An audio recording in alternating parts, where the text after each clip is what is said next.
আসসালামু আলাইকুম সুপ্রিয় দর্শক, আপনারা সবাই কেমন আছেন? আমাদের মানবাধিকার সংগঠন হিউম্যান রাইটস সিভিল সোসাইটির কেন্দ্রীয় কার্যালয় ঢাকায় আমরা আজ একত্রিত হয়েছি। আপনাদের মাঝে উপস্থিত হয়েছে আমাদের প্রিয় ভাই মানবাধিকার নেতা, কেন্দ্রীয় মানবাধিকার নেতা শফিকুল ইসলাম সরকার, শফি সরকার। আমরা সবাই তাকে সরকার হিসাবে জানি। মিরপুরের কৃতি সন্তান, এখন মিরপুর নয়, সারা বাংলাদেশের এবং সারা বিশ্বের কৃতি সন্তান।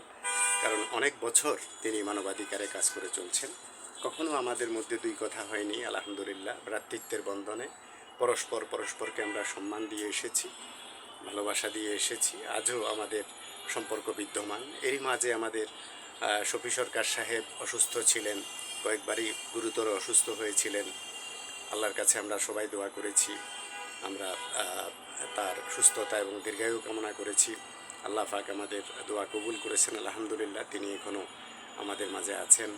আপনি কত বছর আছেন আমাদের? প্রায় 30 বছরের বেশি।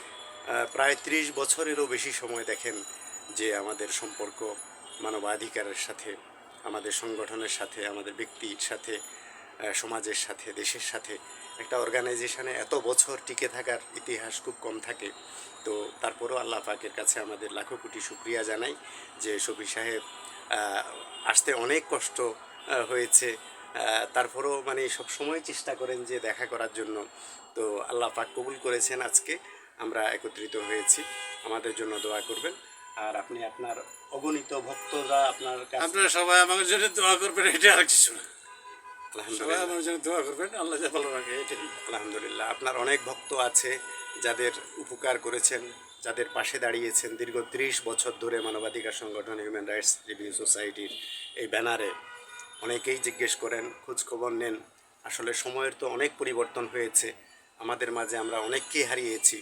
তারপরেও আল্লাহ আমাদেরকে এখনও দুনিয়াতে রেখেছেন কল্যাণকর কাজ করার জন্য। সবাই আমাদের জন্য দোয়া করবেন, আমরা যেন সবাই যাতে ভালো থাকে, সুস্থ থাকে, ইনশাআল্লাহ। জি। আসসালামু আলাইকুম রহমতুল্লাহ। আসসালামু আলাইকুম রহমতুল্লাহ।